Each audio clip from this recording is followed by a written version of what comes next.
Hi guys, welcome back to NASA's Thread. Today we'll be learning how to make a butterfly ruched dress. For this I have my fabric, I have about 4 yards of this. I have my other tools, my pins, scissors, chalks, tape and a rule that I'll be using for this.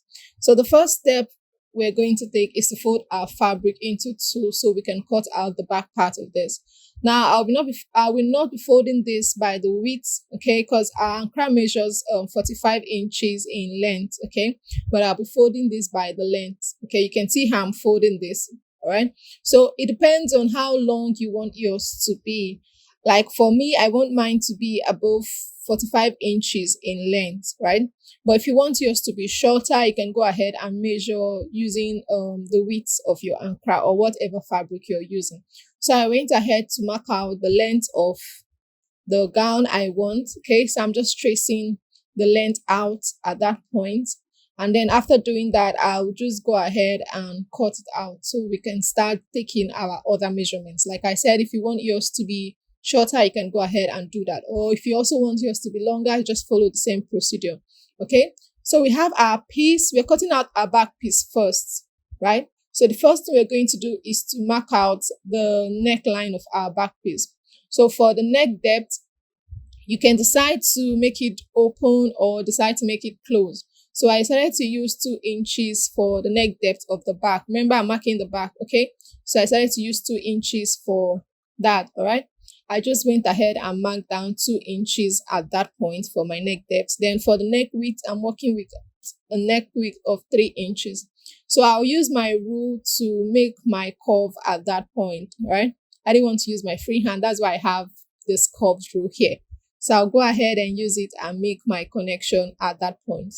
So the next one to get is the width, the length of the sleeve, because this is a cut together sleeve. So to get this perfectly, you measure from the neck bone, that's neck backbone, to wherever you want yours to stop.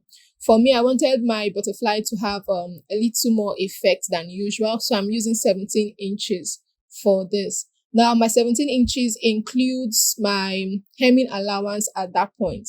So from there, I'll come down by 1 inch for my shoulder slant, right? And then after doing that, after coming down by 1 inch for my shoulder slant, I'll make the connection into my neckline, right? And after connecting that, the next thing we're going to do, all right, you can see this is what we have after we did that connection. Now, I'll be using, it's mostly using the entire width of this, but I want to cross check if this matches with like my body, the circumference of my body. So I went ahead and marked my round bust. I divided that by 4, took the measurement, added 1 inch extra to the measurement, and I noticed I had enough allowance for this. Okay, you can see me just making the markings here. So if you also want to do this, you can go ahead and check it out so you know what you need exactly. If you're following exactly the figures I'm using, I went ahead to also check the hip. Remember, the hip is the bigger part of the body, like it has larger circumference. So I went ahead to check out that measurement and it gave me enough allowance. So I had enough for what I need. So after doing that, I'm just going to trace down the 17 inches point. I will just trace it out with my rule to the full length of this so that while I'm cutting this out, I will not encounter any issues. All right, so just go ahead and follow the same procedure and trace it out. But if you can cut your straight accurately, just go ahead and do that. So I'll just cut this out so that we can have a back piece. Now, if you're seeing this channel for the first time, I hope you're enjoying watching this video, okay? So let's continue. The next thing I want to do, you can see this is what our back piece looks like, right? So the next thing I want to do is to fold in another piece that I'll be using for the front. Now, the difference between the front and the back, because we need allowance for our ruche, I added 1 inch in front, okay? So you can use about 1.5 inch to 1 inch for your allowance in the front, okay? So I went ahead to ensure I had exactly that, and I adjusted the areas that were not corresponding with the 1 inch. So ensure you have 1 inch from the starting point of your second piece to the end, you need to have 1 inch, right? It needs to be accurate. Okay. So I went ahead to assure that I had exactly that. Okay. And you can see I was still taking my measurements to ensure I had this correct because I didn't want any form of mistakes while I did this. But another way to get this accurately is just after taking your 1 inch measurement, just go ahead and pin it down so your fabric doesn't move. Okay. After doing that, I just went ahead to trace out the other parts of the back. Yeah, I just went ahead to trace it out apart from the neckline area. I just went ahead and took the same tracing. You can see what I'm doing. Okay, so for the neckline, I went ahead to mark my neck depth there. Now the neckline for the front will be different from the back. Now for this part, you can decide to make it deeper than usual. All right, you can decide for yours to be deeper than usual. But for me, I just went ahead to, I didn't want this to be too much. Okay. But I think using, for it to be deeper brings a little more, it makes it more beautiful. Okay. But I didn't want my bust to show. Okay. So I just used 5 inches. But if you want yours to be deeper, at least 7 inches is okay. All right. So you have enough depth. You can see I even adjusted my 5 inch to 6 inches there. So I'm using my curve rule to make the connection there. Now this is more like me having a V in front. Okay, it's meant to have a certain V shape in front. So I didn't want it to be all straight down V. So I'm using the curve rule so it has a little bit of character at that point. So I've done that. I'll just go ahead and cut it out, and then I'll split open this front piece so that we have two of it to work with. So this is what we have after splitting open the front piece. It looks like this. Okay, this came out quite nicely. You can see the shape I'm talking about. This is how it's meant to look like. So the first thing we're going to do now, we have to start sewing. So we have to place this down. Now, apart from this being a ruched butterfly gown, it also has a slit in front. So you want to take the measurement of your slit. All right. So ensure you position this back properly, they're positioned properly, and then take the measurement of where you want your slit to stop. So I'm taking the measurement from the down, that's the full length of this. So you can take from the top or the down part of it. Now I measured from that point to 19 inches. Okay. Measure from that point to 19 inches for where I wanted to stop. So I'm just making the measurement I'm taking right now is just to mark out my hip point. Now it's so that while you're taking your slit measurement, it doesn't get up to that hip area, so you're not exposed. Remember, this is ruched. By the time you runch it up, you should not be exposing any part of it. But okay, that's if you want to. Okay, so remember, you just need to, your slit needs to be moderate because you will still have to runch this up. All right. So I went ahead to mark down 19 inches for mine. If you want yours to be longer, go ahead and extend that. Now it depends on your height. I'm not so tall. So if you're taller, you can decide to bring up your slit a little more. All right.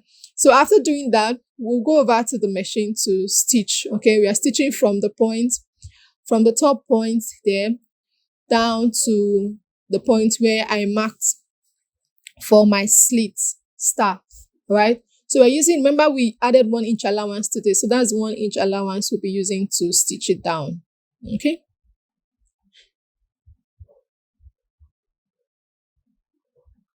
So by the time you stitch it down, it's going to look something like this by the time you open it up after stitching. So I've done that. This is what it looks like. This is the front. Okay. So I'm using the fabric with lots of color, lots of character. So it's not so visible.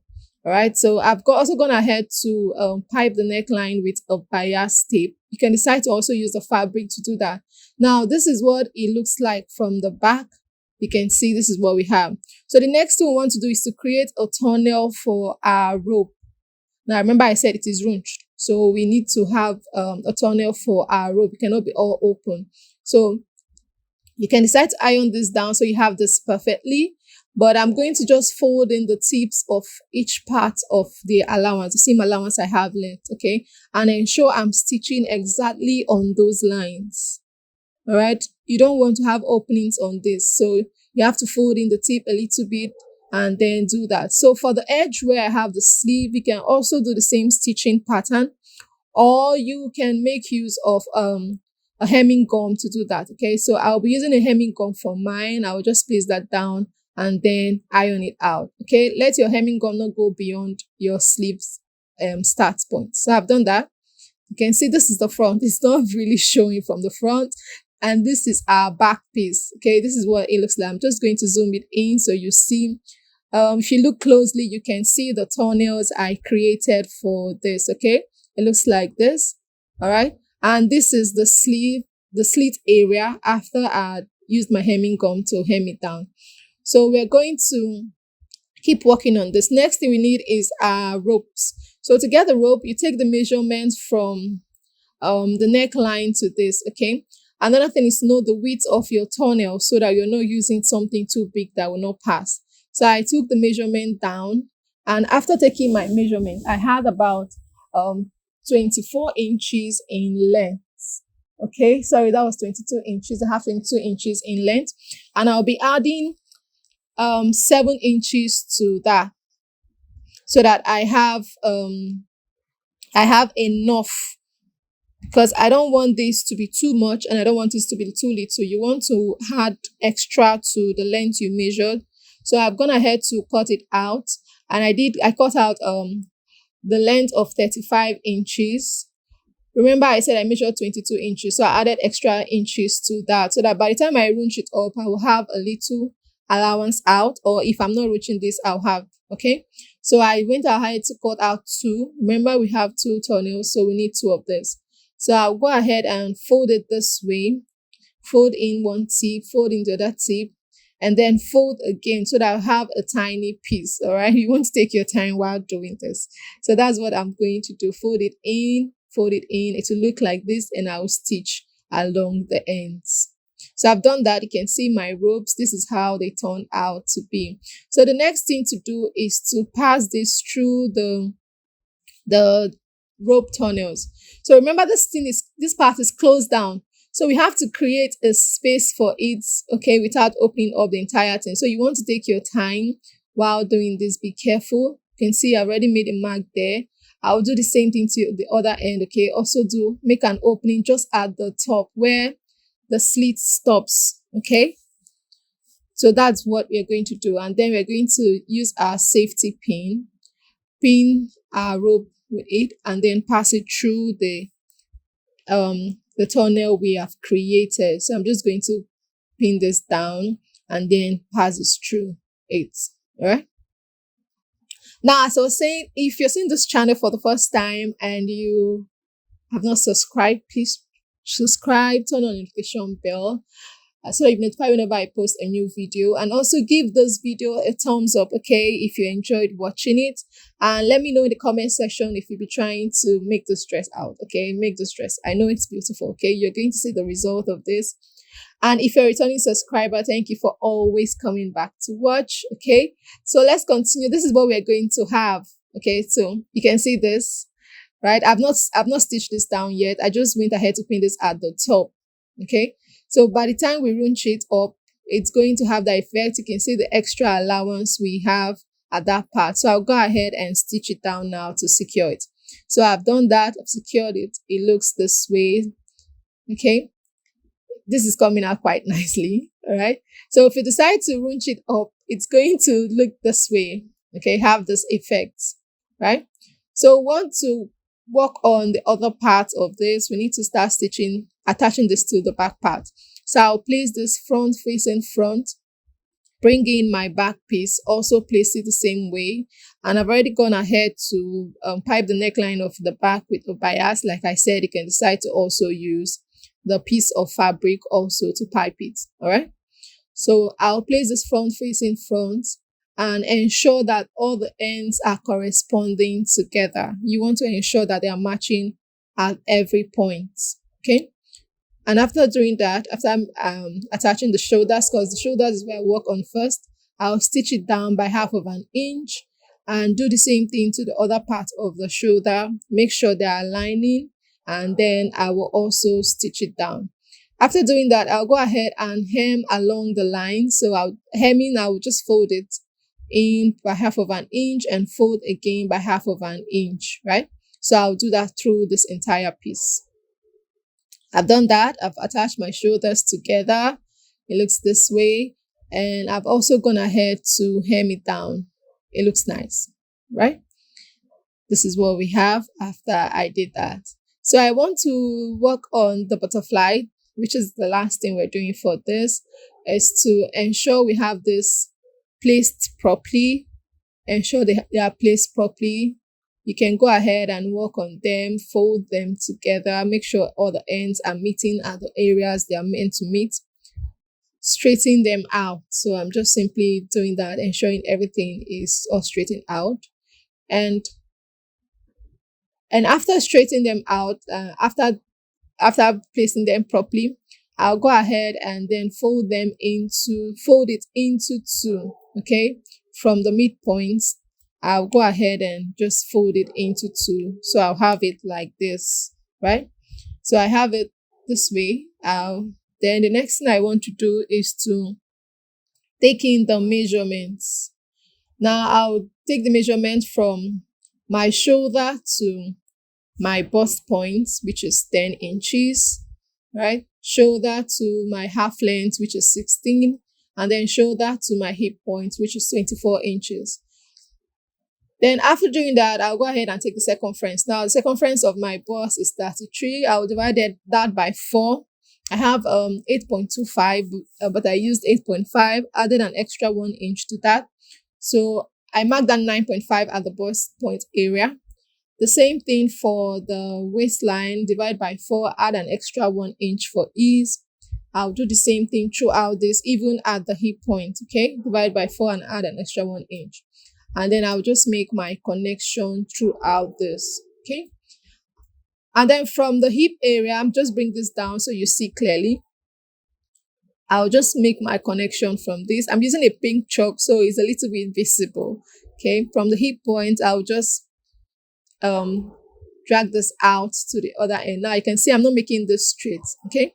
Then from the edge of this, I'll go up by 10 inch so that it is not tight at that area, and then connect it to that point, right? So this is what we have. I'll go ahead and repeat the same measurement on this other part, right? So if you didn't get it from the first time, measure your bust point, your half length, and your hip points. Take your measurement, divide it by 4, and then add an extra 1 inch to that, right? Make your connection and mark it out. Then come up by 10 inches from the edge, right? I hope you got that. This is what you have at the end of the day after making the mark, all right? I hope you can see this. It looks like a human body already. And the next thing we're going to do is just to stitch on those lines, okay? So just go ahead and stitch on it.